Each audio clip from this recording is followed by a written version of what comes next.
Oh, wow, we're on. Good morning, welcome to Finding My Happy Living and Loving It.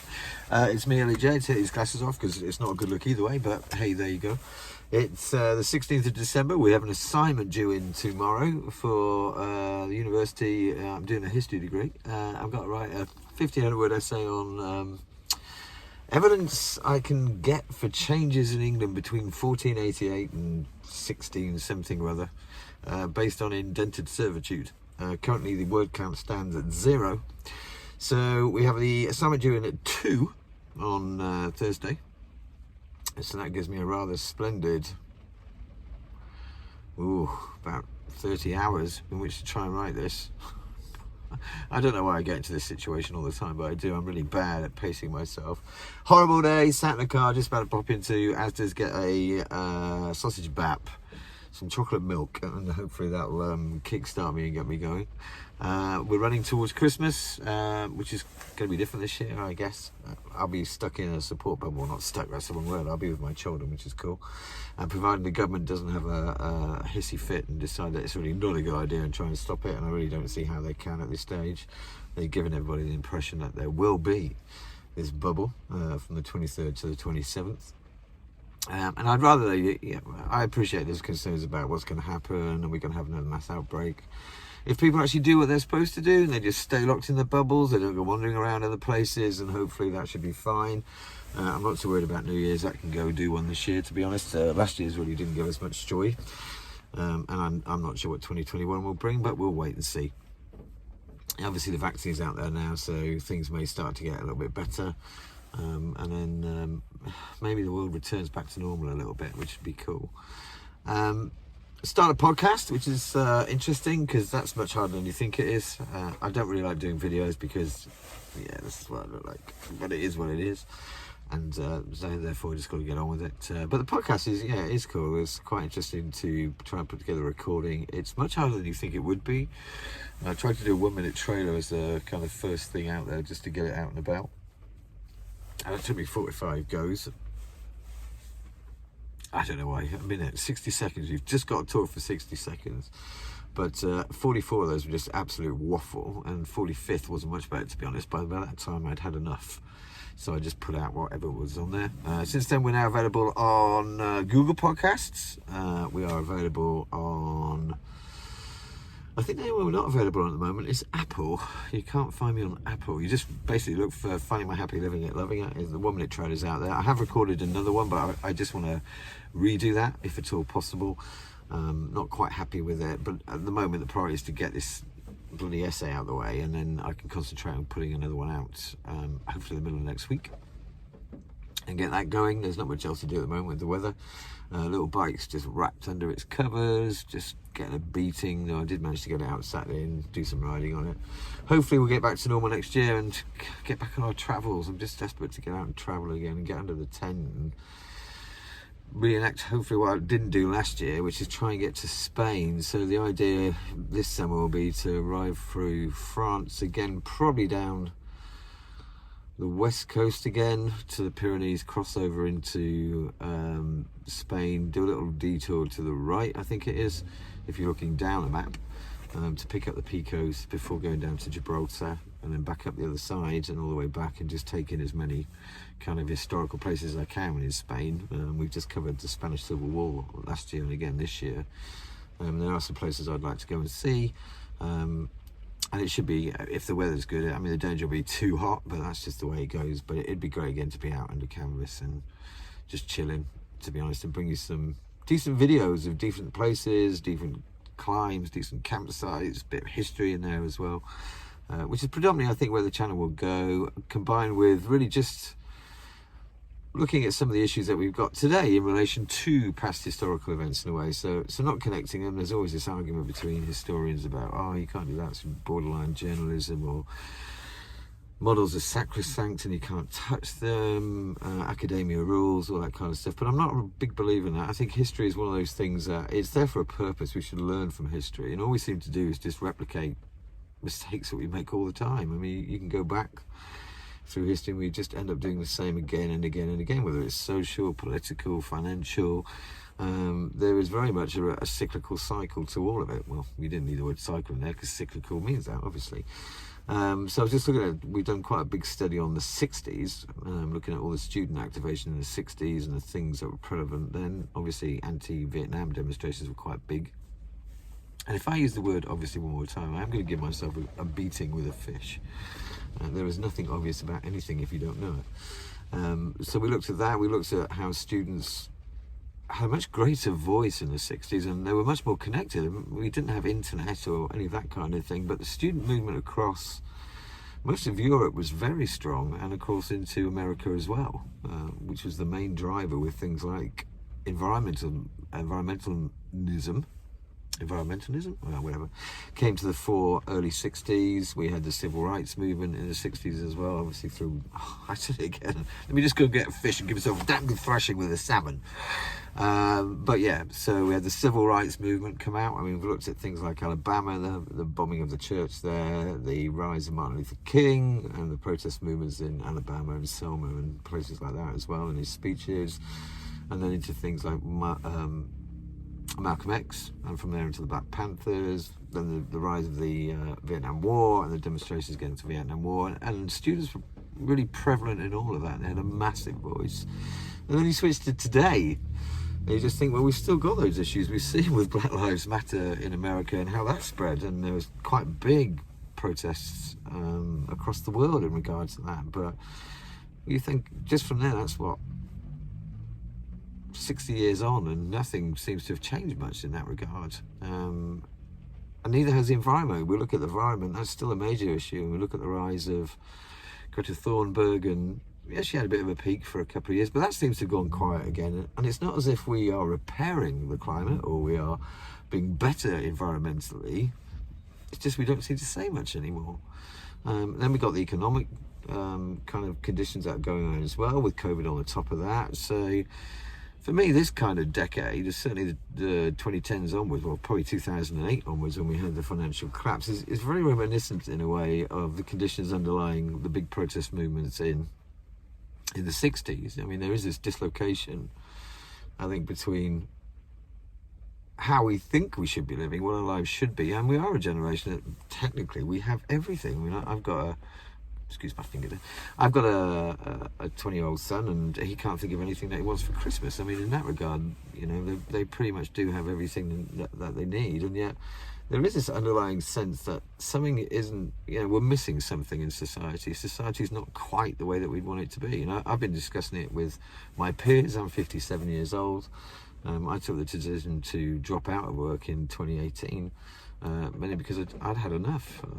Just this constant, being driven all the time to do more with less, and you increase profits and you don't really see any benefit out of it. And my generation would promise that, you know, the rise of technology would change everything, that we'd have more social time, that technology would make things easier and just give us more scope to, you know, feed our minds, feed our bodies, go out and do things and not just be tied to a desk. But I think it's gone the other way, and I think in a lot of regards we're going back to Victorian times with work ethics. There is this idea now that you just work longer hours. Pay conditions really don't move much anymore if you think about it. I think there was a study the other day that showed in America, wages, when you do all the adjustments, are sitting at what they were at 1978 levels. And you can see from all the figures that you see that the inequality gap between those that have and have not is just growing, and it keeps growing, and the richer are getting richer and the poorer are getting poorer and having to work longer and getting less back for it. And I think the United States is a great case study at the moment. You look at all the issues in there, obviously with Trumpism and the debate and debacle that's gone on since their election, and you could see that coming. You didn't have to be a clairvoyant to understand that Trump was never going to go quietly. But also when you just start looking around at some of the environmental issues that they have had. I watched a documentary on Flint, Michigan and the water issue, and then you pick up issues with DuPont and what's called these forever chemicals, PFOAs and PFOSs, I think, and basically what it is carbonate, which is Teflon, I believe, if I read it right. And if I haven't, then obviously please by all means just correct me in the comments. But that potentially has polluted enormous amounts of water in America, because of the way it's been used and just dumped into wastewater, which then filters into the groundwater. And you know, there is I think an article I read somewhere that's saying that potentially you could be looking at 98% of everything on the planet has been affected with what's known as these forever chemicals, and they don't go. Once they're in the body, they don't go away. And another article I read put it that potentially 100 million Americans are drinking or don't have access to clean water. And this is like 2020, and you know, America's always been held up as this bastion of economic growth and democracy, and yet you don't even have access to clean water, which in the third world, it was what we classify you as a third world country previously, or global south, or whatever it's called now.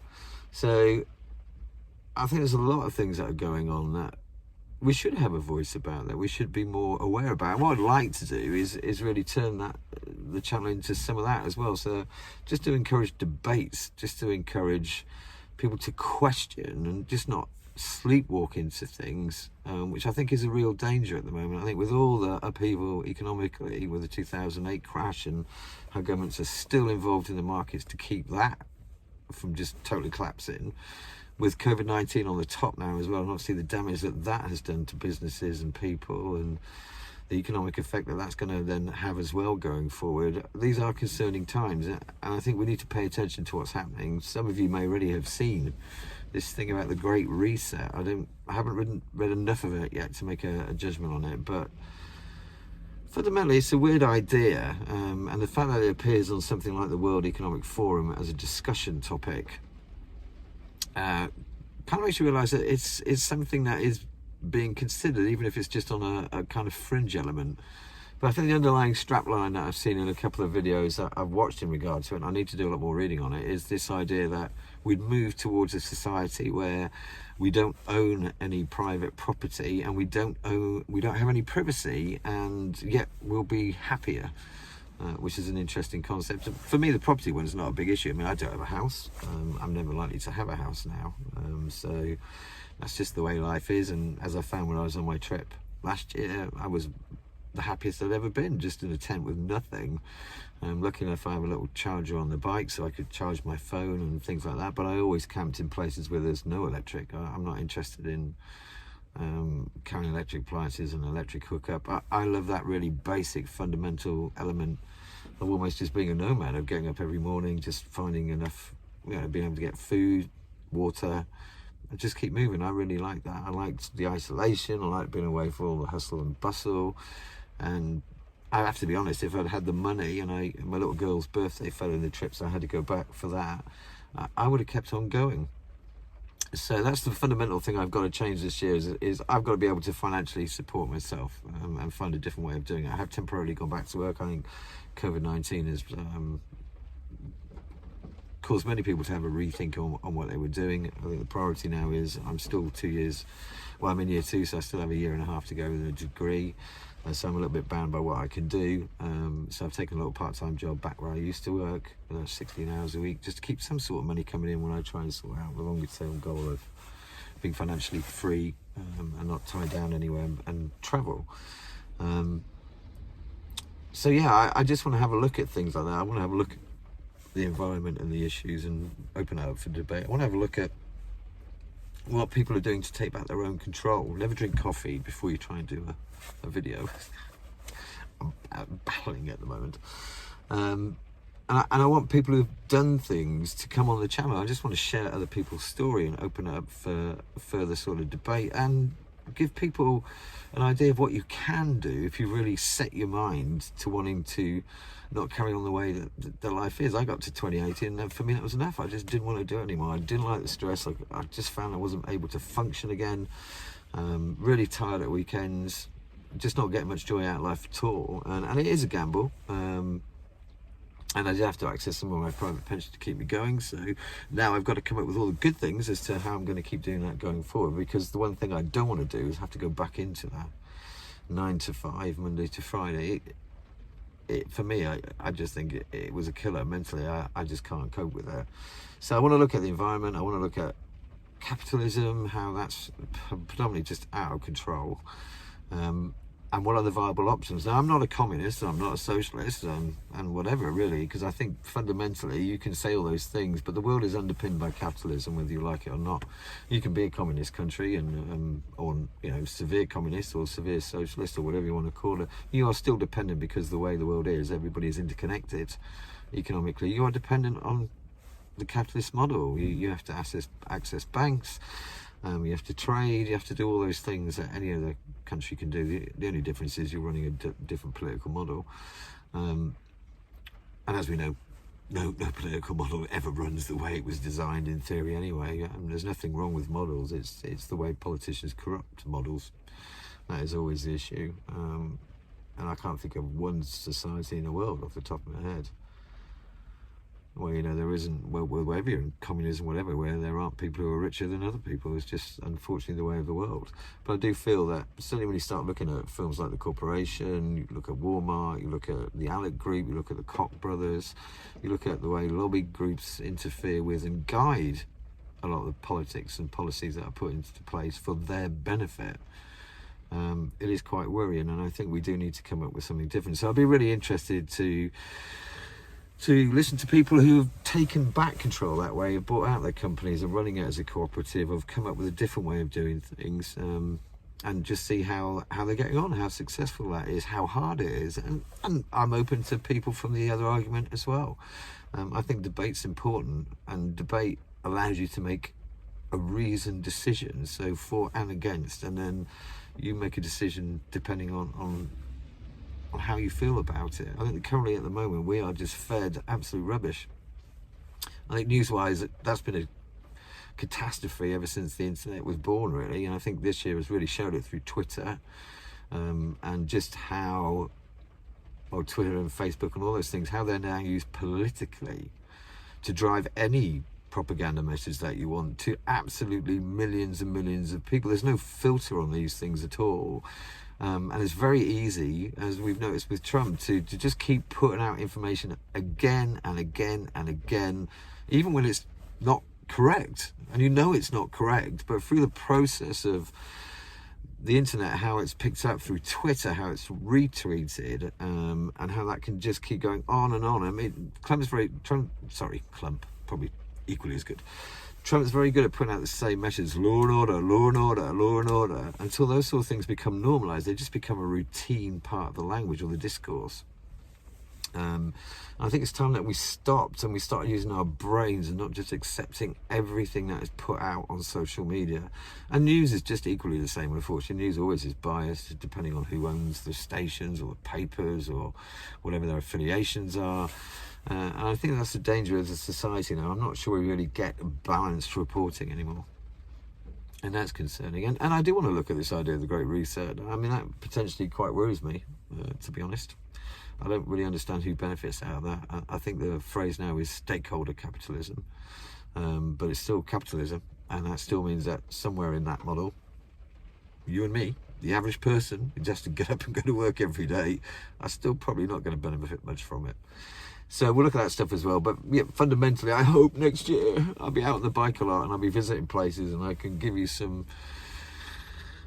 nice things to look at and see nice things and discuss nice things and see how they played out in history and what their importance is and that kind of stuff, which is really cool, and then intermingle it with other big issues that are going on. So if you've got a story to tell, I would love to share that with the rest of the world. Well, the rest of the world, I think I have 13 subscribers, but you've got to start small.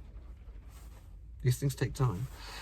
And now I'm with the podcast where I think I've had on the trailer 2 listens. That weren't me. I'm really chuffed with that, to be honest. And I will try and get the blog going again because I do like the writing bit, to be absolutely honest. That's the bit I love the most. I kind of like the radio because you can just bimble. I'm not keen on the video. Not until I get a better face, and that's going to be a while off, yeah. But I thought I'd just post something because I think the last video came out last year. I'm pretty regular, have to be honest. And then we'll see if we can kind of get some consistency into the things that we do. In the meantime, whatever Christmas you do have, I hope it's the best it can be. I hope you have a great time and that you're with people that you love. And, well, the new year, let's just hope it's a lot better than this one. And then I'll see you again then. In the meantime, take care of each other. Love and hugs. Ellie out.